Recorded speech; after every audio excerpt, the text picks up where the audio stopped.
Hello, good evening, and welcome to Thursday Night Live with Chef Brackman. Hello, how you doing?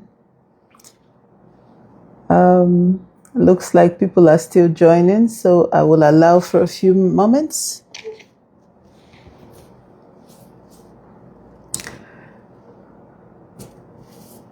Hello?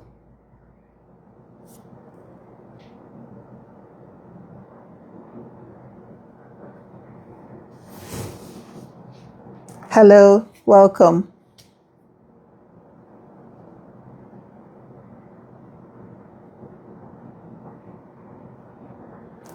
Good evening and welcome to Thursday Night Live with Chef Brackman.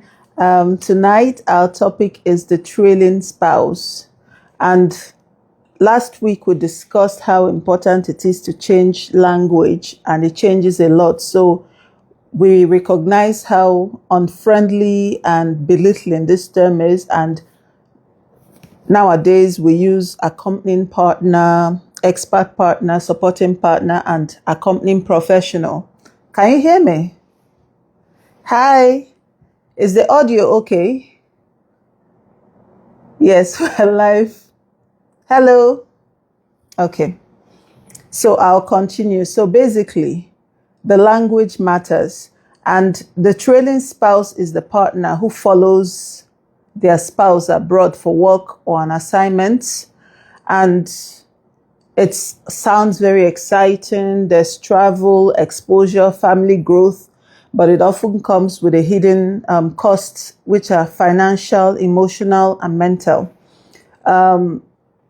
Most trailing spouses are women, and this is mainly because of cultural and societal expectations. In most cultures, men are usually expected to be the primary earners, and as a result, most women are expected to uproot their lives and follow their spouses on assignments. I live in Doha at the moment, so if a man got a job in Doha sponsored by their company and they are coming to Doha with their wives are automatically allowed to work under that work permit. They don't need to ask for any work permit. They can work because their husbands work here and they have a residence permit. But if a woman comes here, that's not the case. The man has to find a job to sponsor him with a work permit. So different rules, because it's just expected that men should provide. Many women pause or sacrifice careers to support family mobility. There's gender bias in the workplaces. So it's more likely that they will send men on international assignment than women, because men can get their wives to uproot themselves and come on an assignment, or men can go alone and the wives stay with children. So this has created this reason why there are more accompanying spouses who are women. So the challenges, emotional, is usually emotional stress presents as isolation, loneliness, culture shock, loss of identity. If you've worked all your adult life, if you've earned your own money, you've done things in a certain way, you've had your friends, and all of a sudden you leave all of that and move, it can be very emotionally challenging. Financial stress. So you're now dependent on your partner's income, and there'll be gaps in your pension. So if you were in your home country, you're building pension, and all of a sudden you have gaps in your pension and you've lost your financial independence. So this can be financially stressful. And the mental stress.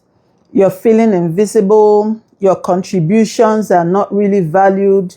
There's a lack of recognition, and you just anxiety about the future. You don't know if you can get back into the topic is the trailing spouse.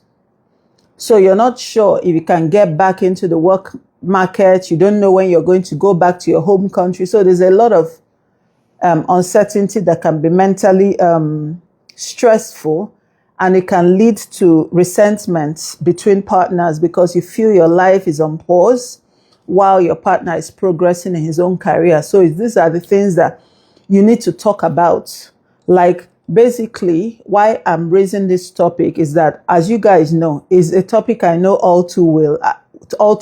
I have moved from assignment to assignment, and these days, you know that Nigerians are notoriously secretive about travel. So these days, when a family is moving, I usually have women come to my DM to tell me, oh, my husband has got this job in Bahrain, Kuwait, Saudi Arabia. I have to quit my job and go. I'm so stressed. I'm so confused. How do you do it? How can, any advice, any tips?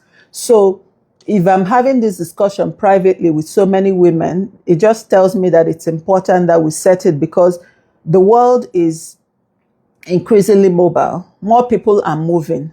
People are moving all over the place. So you might not be at risk of moving now. What you could learn from this is, if your family is ever going to move and you might have to quit your career, or if you're talking to someone who is an accompanying partner somewhere, so that you're just a bit more sensitive and recognize that they are going through a lot. So basically, this topic, you don't have to be a trailing spouse looking for answers, or a spouse about to accompany anybody, but you can learn something just about the way we interact and the language we use with people on a daily basis. So basically, the first thing when your partner gets a job is you need to understand the climate where you're going, if you can find a job there. And I've learned from experience that it's better to apply for jobs from a job, which means before you quit your job, start networking, start applying, start trying to see if you can get interviews before you quit your job and move. So even if you have to move later, try. It's usually easier. And then there are some countries you just know it's not going to work at all because the unemployment is high there, and even the locals don't have jobs, and they're very strict about foreigners coming in. So your husband is probably coming on secondment from his company in the home country to this country, or he has a very special skill that they don't have in the country and they're importing him for a role. It's unlikely that you will get a job. Examples of such location, Egypt and Nigeria. It's just you're coming as a foreign spouse to Nigeria. The likelihood that you will get a job is very low. So you might have to start thinking of ways to occupy your life and what to do with your children. I grew up on Bonny Island. I was in Bonny from 1998. And I have seen, this is a setting that I have worked, and not just the foreign accompanying spouses, but also the locals, because Bonny Island in Nigeria is practically like living abroad. So I've seen women who quit their job from other parts of the country in Lagos, Port Harcourt, Enugu, and moved to Bonny, and then they couldn't find a job because the only place they can look for a job is the company their husband works in, and then conflict of interest rules. Some of them don't get hired, some get hired as a contract staff, and then some of the jobs are just zoned to the indigenes of the community, so you can't even get those jobs. So they are now all grappling with what to do. There's a lot of competition. You're feeling pressure. So some of them are starting a business. So you start a business, but you're not starting a business because you're passionate about the business. You just want to be seen to be doing something. So I've seen a lady, she started to sell shoes. All the shoes were in her size. She ended up wearing most of them. Or some start to sell gold. People are owing each other. There are partners who are not sharing the income. So you've quit your job, you've come here, your family has a joint income, and the income is not being shared. So it's a lot of stress and a lot of mental stress. So, for example, if you're a couple and you live in a country, for any country, for example, and you have like, your wife has 3,000 euros and you have 4,000 euros a month. So your family has like a joint income of 7,000 euros after tax. And then all of a sudden, the man gets a job that pays 10,000 euros, and rent will be paid, school fees will be paid, health insurance will be paid, and a bunch of things. So it's a better deal, right? But out of that 7,000 joint income in your home country, you have to pay your rent, you have to pay school fees and all that. So it's a no-brainer that you want to move, right? But in that planning to move, you have to lay structures. You have to plan, like, how would the money be shared? What will happen? How are we going to invest? How long are we going to be here? And then you have to start thinking of how you're going to support yourself to get back your career later. or to start a business or what you can do with your future. Otherwise, you're just going to be stressed and then you're going to start reinterpreting things differently. So I'm just going to tell a few stories from my own career as an accompanying partner, the things that I have learned along the way, the challenges in the beginning. So when I met my husband, I was working in Nigeria on Bonny Island. We worked in the same company, so we met them. And then I'd always wanted to go to Canada because I wanted to live, study, work there, get a passport, get a Canadian passport just to help with my travel. I do like to travel, so that was what I considered when I was going to Canada. So I left to do my master's while he was still in Nigeria. I finished my master's and I moved, I was in Ottawa. So I finished my master's in Ottawa and moved to Calgary and started working. So at the point where we got married, he had just gotten a new job. So he was moving from Nigeria to Dubai while he'll be working in Iraq and shuttling to Dubai. So families were supposed to stay in Dubai and I was in Canada. So for the first year of the marriage, we shuttled. I kept doing my job and he stayed in Dubai. And then at some point when we were trying to have babies and it wasn't working out and we decided to do the IVF route, I now had to quit my job and move to Dubai. And that was the first time in my entire adult life that I didn't have an income.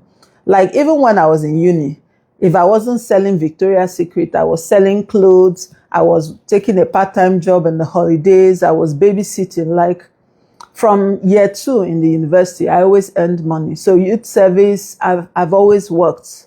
And all of a sudden, I came to Dubai. At the point, I just assumed that I just dust my resume and apply for a job alongside the IVF, right?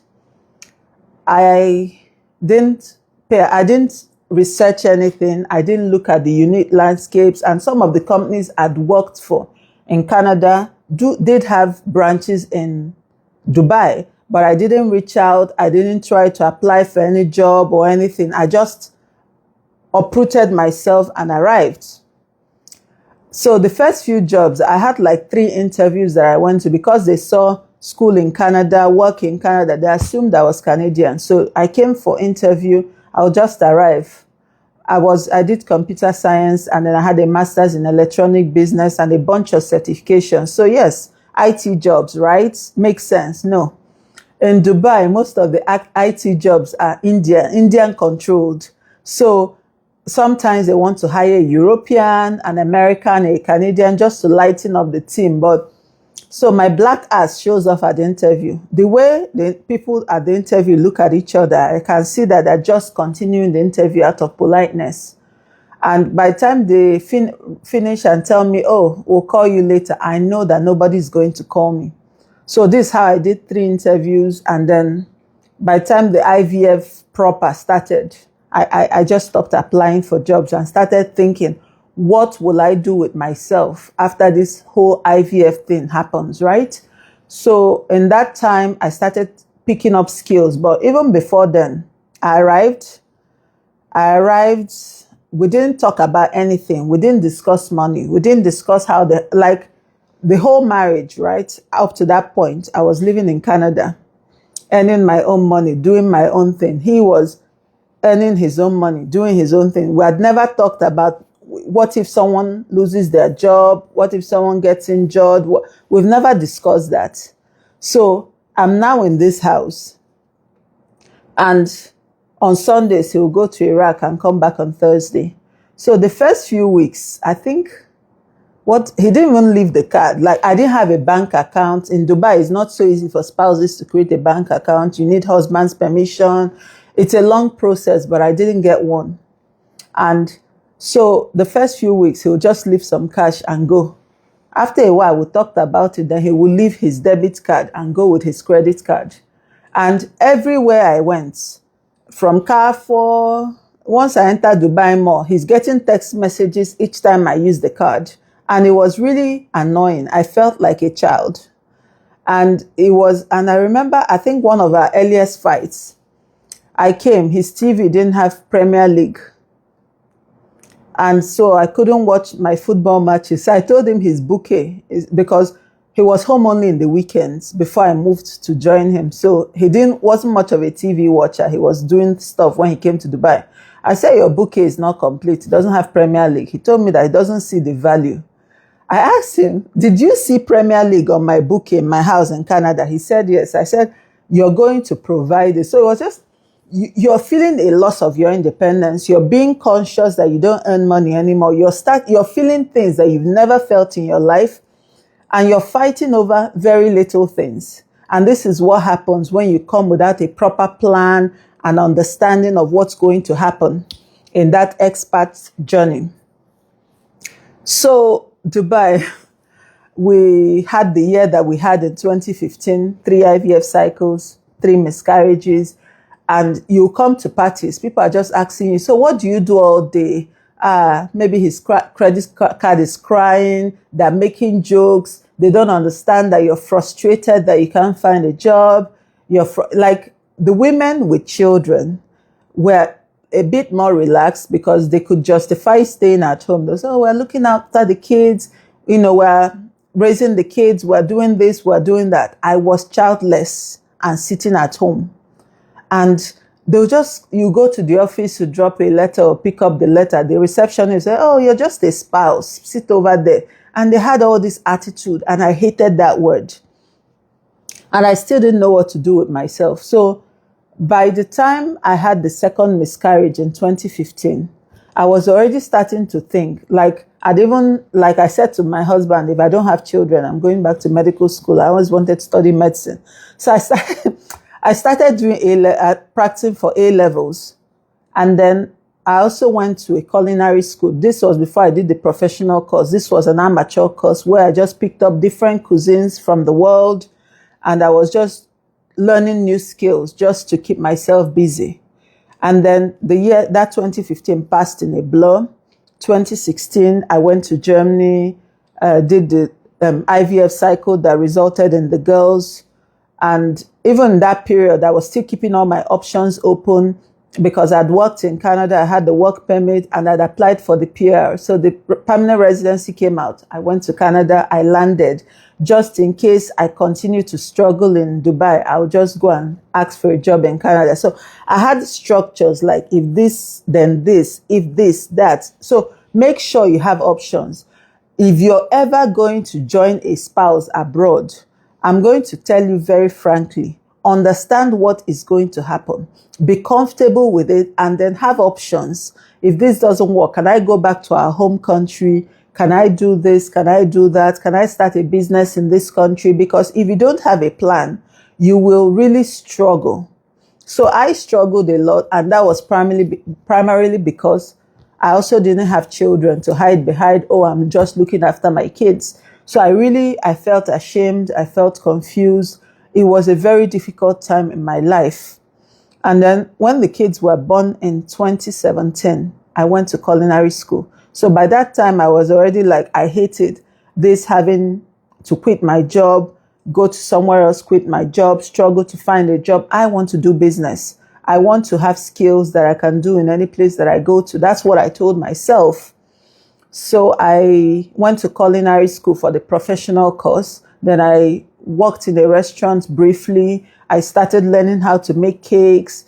And by the time I was starting to, everybody was whispering to me, oh, now that you're a chef, you should blog.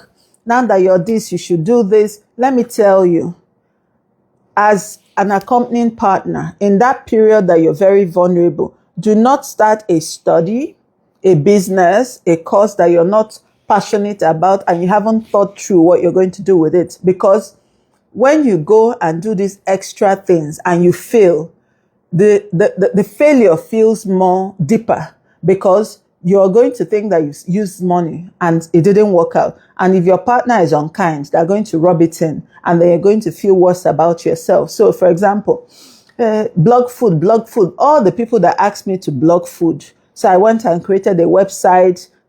I did not research and I didn't think how much work went into food blogging. And I was someone that, now I can talk to you and do video call. I wasn't very confident about speaking. I felt people would not understand me. I would not even remember my script. It would be weird. So I was really, I don't even leave voicemail. So all of a sudden, I'm going to be doing video content. So I started blogging, just writing the recipe. Then the friends who asked me to go and create the blog, when I now tell them, have you seen my blog? They'll not tell me, oh no, I have blogs that I follow. Go and look at Food Ace. Go and look at Ife's Kitchen. Go and look at those are the blogs I follow. And I wasn't getting any support. And I'm putting in this much work. I've gone to do some food photography course. I've bought props. I'm buying all kinds of cookware. And I just felt like I was losing because I did not prepare for the amount of work that went into it. I was breastfeeding twins. I was going to culinary school. I was trying to set up it was really messing with my mind, what to do, how I'm going to. And then in that moment, our job in Dubai ended and we had to move to Egypt. At that period, I was already learning how to make bread. I was learning a bunch of things. I said, Dubai will not happen to me in Egypt. So we arrived in Egypt. I started asking questions. I was connected to a baker. I went and improved my sourdough making. I started connecting with the experts, trying to sell my bread to them, which was a very tough starting point because I was Nigerian, I was black. I'm trying to sell German bread to Germans, and they were looking at me like, where did you learn it from? And all of that. So it took me a long time to break in, to convince people. And because I was in a bubble, we're living in Katamea Heights, all the experts were there. So I was just focused on that bubble that I didn't even think of what else can I be doing in this Egypt. I was just focusing on making German breads and selling it to the people who are looking for German breads. And then something interesting happened in 2019. There was Egypt hosted the African Cup of Nations. So it was a football tournament for African teams. And there's this Nigerian activist, Mr. Jollof. So he came to Cairo and he was making videos. He didn't like the food. So he made a video of himself drinking Gary or Milo and milk, something in his hotel. And then people started tagging me. So I sent him a message and said I can send him home Niger food. So I took the food to his hotel. I met up with him and then he thanked me and then he posted it on his wall. At the time, I hadn't even started thinking about influencers and this kind of things. The moment he posted it, my DM was full. Everybody wanted to buy food. I didn't realize how many people were coming into Cairo for that African Cup of Nations. And also, a lot of boys follow him who go to universities. There's even an American university in Cairo. I didn't know this. There were so many Nigerian students. And I didn't even think to sell Niger food. But all of a sudden, this Africa Cup of Nation window and giving Mr. Jollof food blew things out of proportion. And all of a sudden, I was cooking more meals than making bread. And if I had done research or if I had understood the climate, I could have made a lot more money in Cairo from maybe agege bread and akara and moi moi than even the sourdough that was taking all my time, but because I thought I had to be in a particular space. But so sometimes you have to think you want to be in a niche, whether the niche will make money or not, or if you want to just make a lot of money and, quantity and all of that. So I didn't upscale too much, but I was getting popular. I was doing well. It was growing. And then 2020, I became pregnant with triplets and there was lockdown. So things were becoming lockdown. But in that period, I was so busy, even before I told my customers that I was pregnant or that I was going to relocate. I was busy and I was just, I wanted to look busy. I wanted to be busy. I wanted to make money just to not be a spouse sitting at home, just to do. But I overworked myself in that period. And from other spouses who just call me, other moi moi, other suya from me, cook birthday food to surprise their husband or whatever. I was making cake. I was making bread. I was smoking chicken. And then I was doing a lot plus Niger food, soup. I worked in Egypt. And just by the time that I was becoming, comfortable and very good at my business, The company my husband went there for decided that they're pulling out of Egypt, that they will sell the assets. So the contract, we were supposed to be there for 4 years. 2 years in, the asset was being sold, and then with COVID, we were repatriated.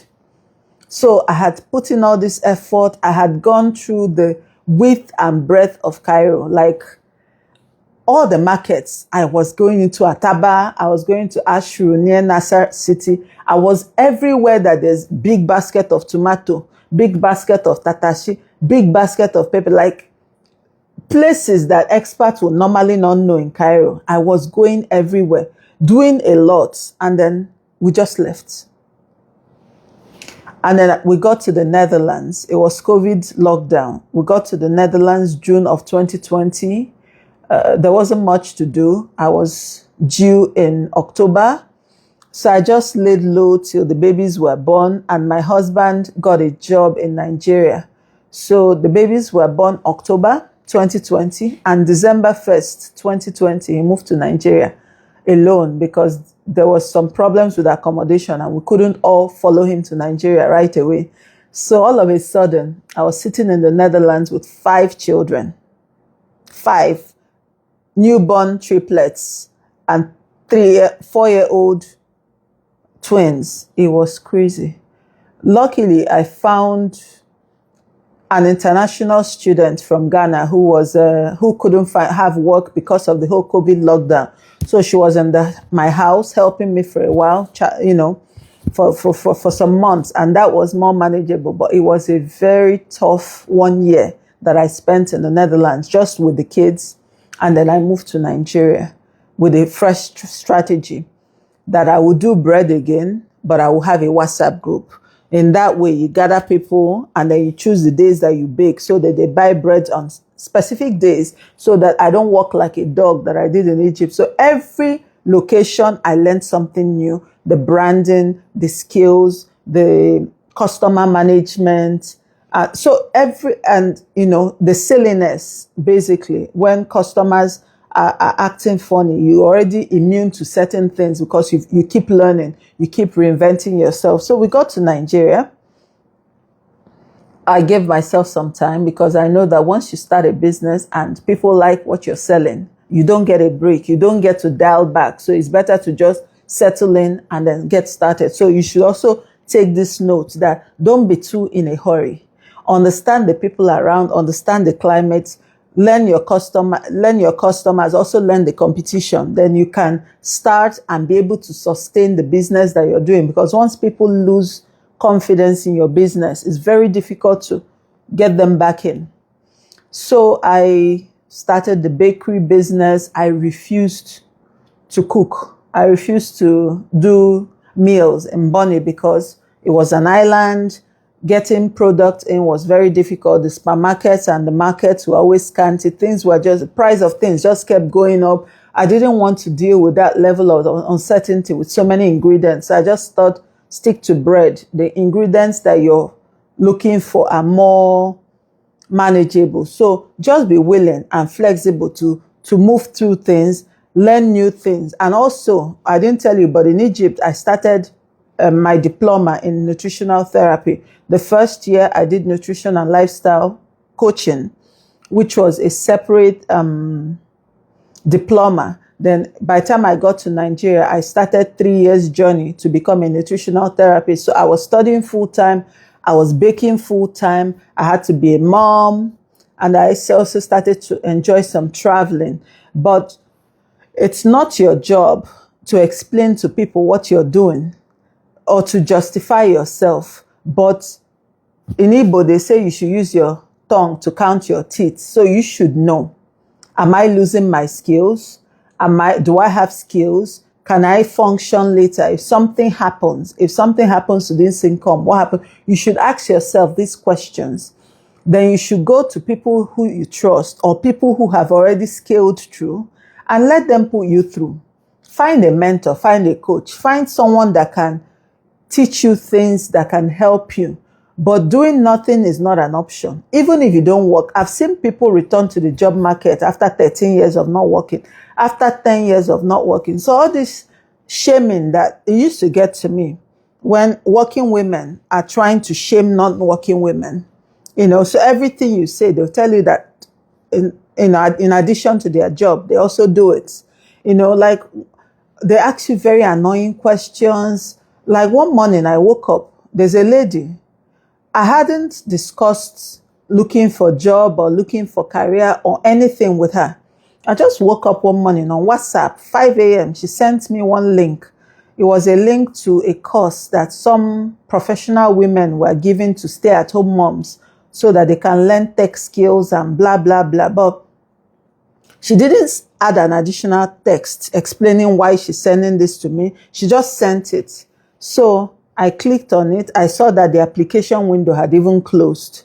And again, I can't pretend I didn't see it, and I have to be polite so that you don't seem aggressive. So I just replied, "Thank you, sis, for looking out for me." But I was a little bit annoyed because if I found a younger woman who I felt needed some skills and I come across something, I would put a little text like, "I think this might be helpful to you," or blah, blah, blah. And I will at least make sure that the thing is still valid. And, so a lot is going to be going on. But now I also want to tell you that you should plan the financials. You should be involved with everything, especially the Nigerians, because Nigerian men, take me for this, but Nigerian men tend to be secretive about their income and investments. I don't know why. I hope it's getting better in our generation, but sometimes they have their brother or somebody as who has their power of attorney. They're buying things, they're investing in things, and their wives don't know. If something happens to them and they drop dead, the only thing your wife can claim to use and support your children are things she knows about. So I don't know why people do it, but if you still do this kind of thing, so if you have, it's not every spouse, it's not every husband, it's not every partner that you follow. You quit your career and follow on an international assignment. Not everybody. If someone is not willing to share and be transparent and open and you know everything that they're doing, please don't do it. And then if the assignment is short, like if it's a 1-year assignment somewhere and you have a good career, I would strongly recommend that you should stay in your home country. If it's only 1 year, for example, he will visit 2 or 3 times and the year is over. But if it's 3 years or more, yes, and especially if you have young children, you should consider going along, keeping the family together. It's good for the children. But it's not everybody that you quit your career for. People who you like when I hear someone say they quit their job, they moved to an international assignment and they didn't even know what the income was. It's shocking to me. Please don't be like that. You should know what that income is going to be, and then you should have a plan. How much of it comes to your account? How much of this comes to your account? And this one, I'm going to pull your 2 ears and say it. Have your own account. Let me tell you, in most countries around the world, and I'm saying this, I'm sounding this warning. I'm not trying to scare anybody because people are usually scared of death or planning death. But last year, I lost three, not one, 3 very close friends, and they didn't make it to 50. 3 men dead, and they didn't make it to age 50. So we know that these things happen. Now, if you are in a household that the account is in only one name, so you are using a supplementary card to that account, but it's not a joint account. If something happens to the owner of that account, if he drops dead, God forbid, but if it does, once the government knows it, the banks will know it. The first thing they do is they freeze the account. And some countries take longer, court orders, a bunch of things. You get the death certificate and a bunch of things before the money is released to the person that is eligible for it. So you have young children. The only card that you use in that country, and you're in a foreign country, the only card you use in that country is a supplementary card to that account. And then something has happened to this person, and you can't even buy a ticket to leave that country. You can't feed your children. There is no money.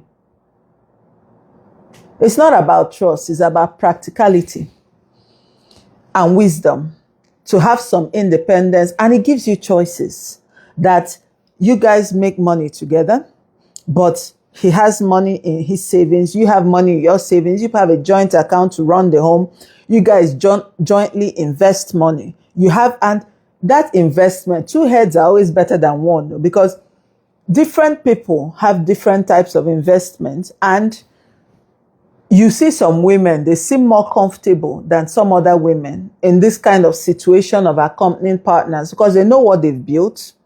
They know how things will work. So someone who understands where they're going is likely to be more relaxed than someone who doesn't. Like, for example, I'll give you an example. Let's use Bonnie, for example, because I lived there for a long time. And I've told you that even the Nigerians who live there is almost like that on a foreign assignment. So you have some women come in there, they see how other spouses who are in the same job group as their husbands spend money.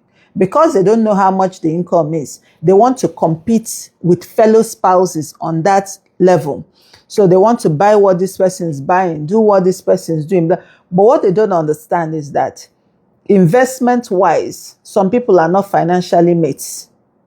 So, and let's say some people were earning 100,000 US dollar equivalent to the Naira in 2010. So at the time, their Naira income was equivalent to $100,000 a year.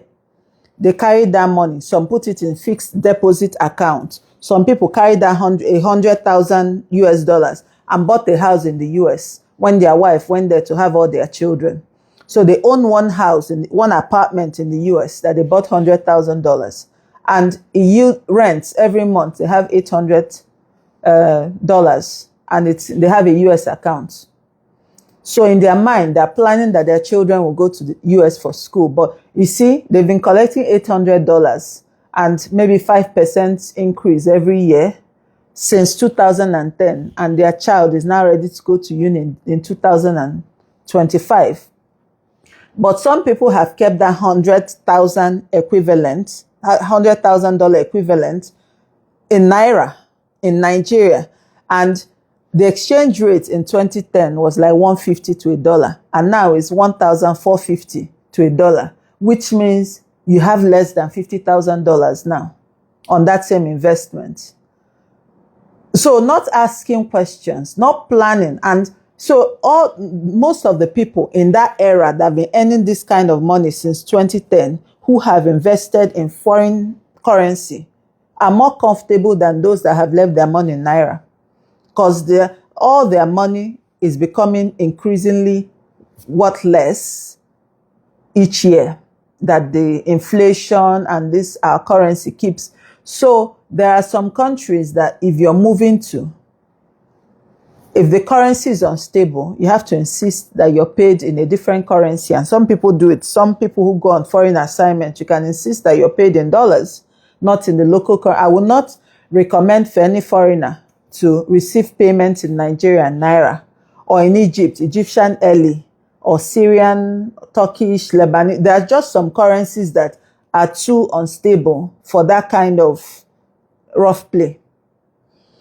So you can see that the people whose children have US passports know that their children can work when they go to the US, and they probably have a sibling there that the child will stay with, and they pay some sort of US taxes to make them eligible to have a lower school fees when they go.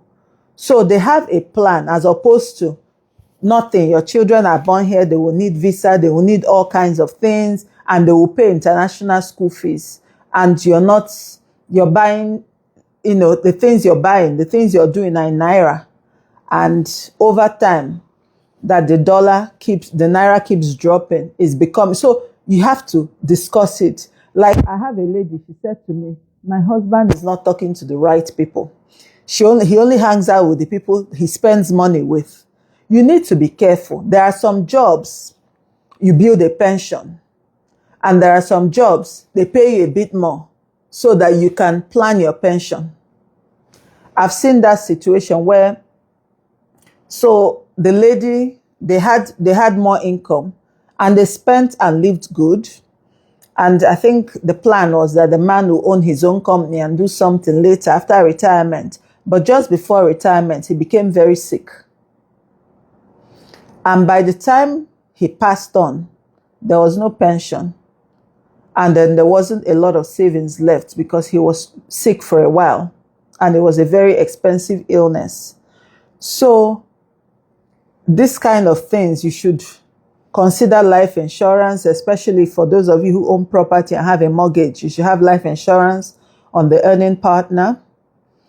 You should keep an eye on your investments, on the pension, know what you're building, and make sure your spouse knows where it is. Because if it's all under your brother's control or your father's control, they might just keep everything that they're holding. Once in a while, they'll pay school fees for your children, and your wife will thank them very well.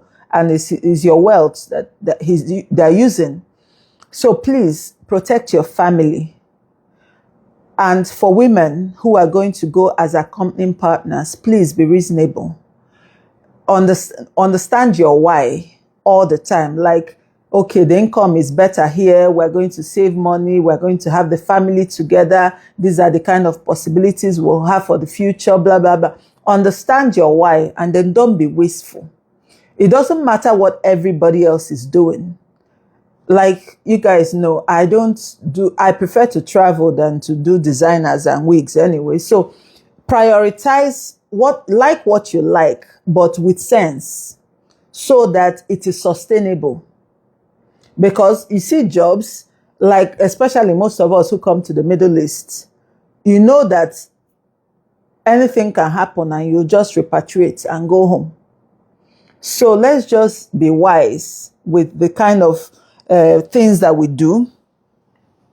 So that's some of the things I wanted to discuss today, so that we'll keep thinking about it when you want to relocate. And some people have already relocated, like they've left Nigeria and gone to Canada together to work. And all of a sudden the man, so you both have a job in Canada and you're doing well.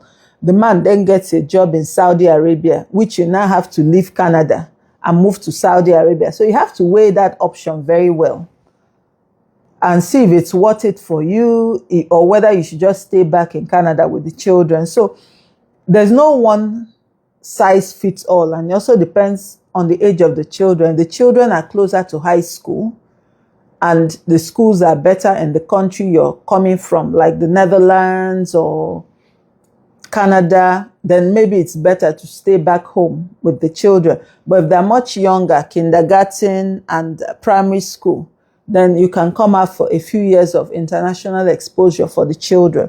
So basically, in summary, you need to keep your skills alive, and you can upskill. So upskilling is by online courses, certifications, and workshops. You have to do something.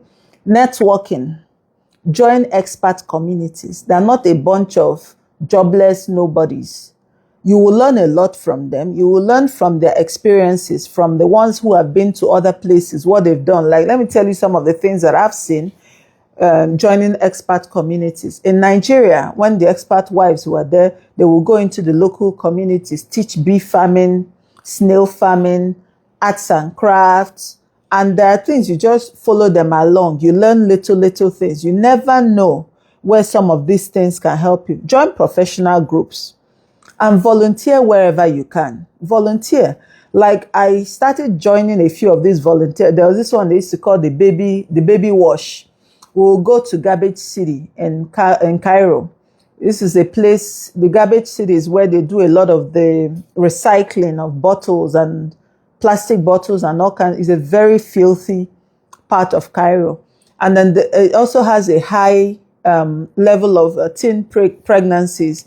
And a lot of these children can't care for themselves or their children. So it was this initiative where you would come and wash babies.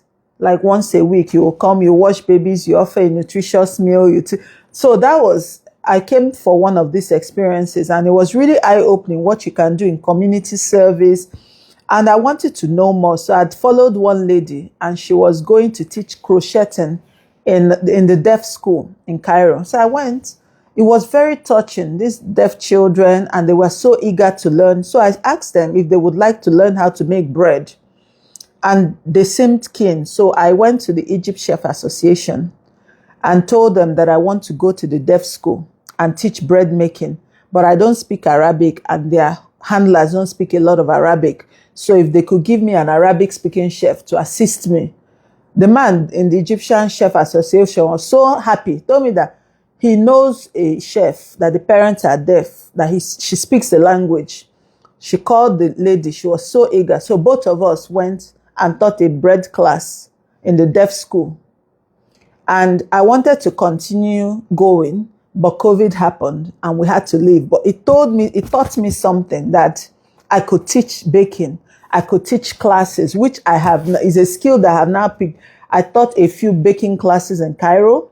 I taught a few baking classes in Nigeria. And it's something that I have confidence in and I like. So you never know where the skills that you pick up will be transfer into something else. So don't take anything for granted. If you can volunteer, if you can join professional groups, even in Bonny, like they have all these ladies association, you hold that office. It's an executive office. You've managed money, you've managed people. It can sit pretty on a resume if you do it well. So no experience is too little, because you will always have an opportunity to learn something that you didn't have before. Entrepreneurship is an area that I have dabbled in. Do I love it? I'm still building confidence. Like I wasn't very comfortable. I didn't have confidence when I started. So I was busy giving away free bread to everybody. When they tell me, oh no, you should sell it. Tell us how much fear no gree me, put price on the bread. So people were talking me down, like explaining to me that no, this bread is really good. I didn't believe it. So entrepreneurship is something that you have to have a lot of confidence. You have to understand the value of the product or service that you're putting out there. It's a mind space, it's a mindset thing. But if you can do it, go for it. So entrepreneurship, you can blog, you can consult, you can do some freelancing. There was this lady, I think a Dutch lady, they lived for a few years in Oman. And Oman is beautiful, the landscape and co. So after spending like 4 or 5 years photographing Oman, she developed a passion for photography that she developed a passion for photography that led her to become a photographer when she went back to the Netherlands, and she started her own photography business. So even the things that is just, it's hobby here could become something big or elsewhere. So, so photography, cultural immersion, or faith and services. It can be ministry, it can be ministry, it can be mentoring, it can be community projects. So just find somewhere that you can fit into and be useful, and just watch how it blossoms from there. And then having a plan for the future is the next point. Career strategy. Keep CV updated. Every new skill you learn, any new course you do, update your resume. Check what the latest buzzwords are. So when you go and look at jobs that you used to be able to do, check what they're asking for now. Check if you have gaps that you need to fill. And then volunteer. That's one of the easiest ways to get back in the job market, because some people are skeptical hiring you after so much gap in your resume. So go somewhere, work as a volunteer, work as an intern, and then put in your best. They will give you references, and you can now start slowly getting back in the job market. Document transferable skills gained abroad, such as adaptability, cross-cultural communication, resilience. There are things that you take for granted, but it can be very important somewhere else. And then personal development, like language learning. You know what finally gave me another passport for travel? Language. Because I was in Canada, I'd gotten the permanent residency. I had to move to Dubai. Henry didn't want to move to Canada eventually. He didn't like the cold. So I'm in Canada, and I told him, I'm going to start learning this your Dutch since I'm eligible for passport by 2017. And my permanent residency is due till this year, a certain year, a few years after, because I got it in 2016. So I'm like, I started the learning Dutch seriously in 2015. So I said by 2017, if they don't give it to me, the passport, I'm going back to Canada to wait for my own passport, because travel, I hate visa applications. So I learned language. I learned Dutch, higher education and self-improvement. And these are some of the things you should know, and have an exit plan. When this expat life ends, what will I do?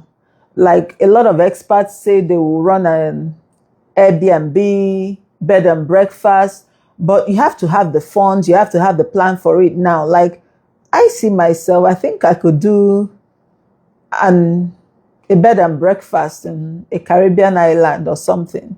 Just have some nice sourdough waiting for the Germans and co.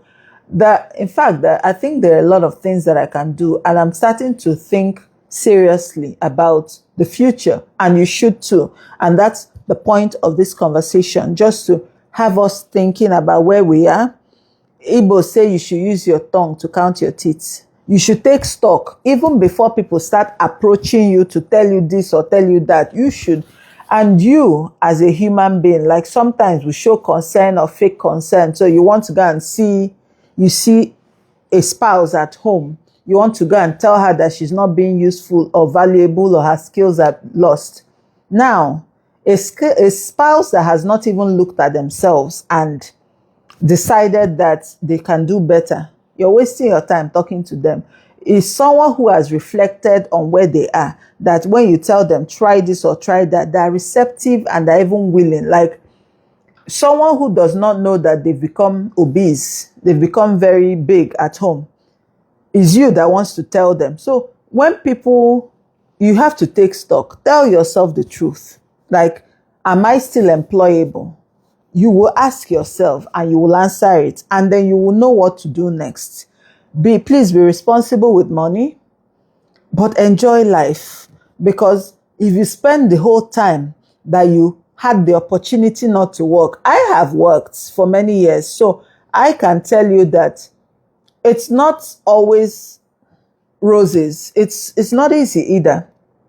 So these moments that you're not working, that you're raising your children or sitting at home, make it count. Make sure you enjoy yourself, so that if you ever go back to work, it will be that at least that period that you didn't have to work was spent on enjoyment, So I hope that people have learned something, that they will try new things, that they will have this in the back of their mind when they have to relocate with their family, or if they want to talk to somebody who is this allegedly sitting at home. Because you see some of those people sitting at home, they can pay your salary. So let's just all respect ourselves and sometimes mind our business.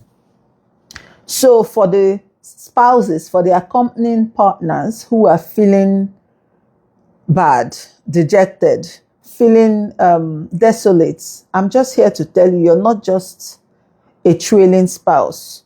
You gain valuable skills. The story should be about redefinition. The story you should focus on is about, I went through this, I did this, and I did that, and I came out this way, or this whole experience led me to this. So we should start thinking about what this end story should be. I hope you have enjoyed this talk, and I will see you next Thursday. Have a good weekend.